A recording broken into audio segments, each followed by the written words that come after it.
Pernahkah kamu membayangkan ada sebuah alat kuno yang dipasang di leher, tapi justru dibuat supaya beban terasa lebih ringan? Kedengarannya aneh, karena sesuatu yang diikat ke leher biasanya identik dengan tekanan, bahkan penindasan. Tapi memang ada alat seperti itu. Namanya kuk. Mari kita cari tahu kebenarannya di fakta Alkitab. Kuk perumpamaan Yesus, beban yang justru ringan. Inilah dia kuk, sebuah alat yang dirancang dengan bentuk melengkung, mengikuti leher hewan. Tujuannya bukan menyakiti, tapi mendistribusikan beban secara seimbang.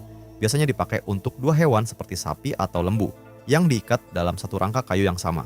Kenapa harus dua? Karena kalau satu hewan menarik beban sendirian, tenaganya cepat habis, arahnya tidak stabil. Tapi kalau dua berjalan bersama, beban terbagi. Langkah jadi seirama, arah lebih terkontrol. Dan ini fakta menarik lainnya. Petani zaman dulu tidak asal memasangkan dua hewan. Mereka sering memasangkan hewan yang lebih kuat dengan yang lebih lemah atau belum berpengalaman. Yang kuat akan memimpin arah, yang lemah akan belajar mengikuti ritme. Jadi kuk bukan cuma alat kerja. Kuk adalah sistem yang mengatur arah, ritme, dan beban sekaligus. Tapi di sisi lain, kuk juga punya makna yang lebih gelap. Dalam budaya Romawi kuno saat itu, kuk adalah simbol penindasan. Bangsa yang ditaklukkan sering digambarkan memikul kuk. Artinya mereka tidak lagi bebas. Hidup mereka dikendalikan oleh pihak lain. Jadi ketika orang mendengar kata kuk, yang terbayang bukan cuma alat pertanian, tapi juga tekanan, keterikatan, kehilangan kendali. Nah, di tengah pemahaman seperti itu, Yesus Kristus justru berkata sesuatu yang tidak biasa, bahwa ada kuk yang bisa memberi kelegaan. Pikulah kuk yang kupasang dan belajarlah padaku, karena aku lemah lembut dan rendah hati, dan jiwamu akan mendapat ketenangan. Sebab kuk yang kupasang itu enak dan bebanku pun ringan. Matius 11 ayat 29-30. Wait, what?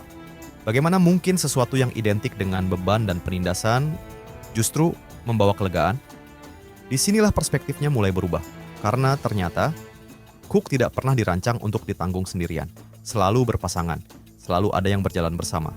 Hari ini, kita mungkin tidak pakai kuk secara fisik, tapi banyak dari kita tetap memikul sesuatu. Tekanan untuk berhasil, ekspektasi orang lain, keinginan untuk diakui, takut tertinggal.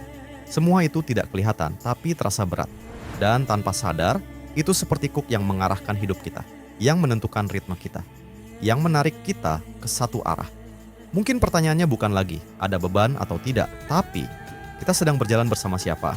Atau jangan-jangan selama ini kita merasa berat bukan cuma karena bebannya, tapi karena kita menanggungnya sendirian. Karena kalau kuk memang selalu tentang dua sisi, maka cerita hidup kita juga bukan cuma tentang apa yang kita bawa, tapi juga tentang dengan siapa kita berjalan. Dan disitulah bedanya terasa. Kuk yang ditawarkan oleh Tuhan bukan menghilangkan beban, tapi menjalani beban itu bersamanya. Yang satu lebih kuat, lebih tahu arah, sehingga lebih stabil. Ada yang berjalan bersama dan ada yang ikut menanggung. Itu sebabnya disebut ringan, bukan karena hidup jadi mudah, tapi karena kita tidak lagi sendirian. Dan kalau di titik ini, kamu merasa hidupmu lagi berat, seperti terus ditarik, tapi tidak tahu kemana arah yang benar.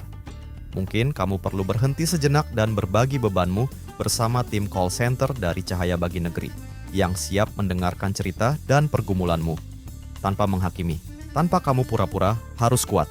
Hubungi 082 2150 02424. Kadang, langkah pertama itu cuma berani untuk terbuka dan bercerita. Kami tunggu ya. Jadi kalau hari ini hidup terasa berat, mungkin bukan karena bebannya terlalu besar, tapi karena kita sedang memikul kuk yang salah. Karena ternyata, hidup tidak pernah benar-benar tanpa beban. Selalu ada kuk yang kita pikul. Bedanya, bukan ada atau tidaknya beban, tapi siapa rekan yang kita pilih untuk membawa kuk kehidupan bersama. Demikian fakta Alkitab hari ini. Tuhan Yesus memberkati.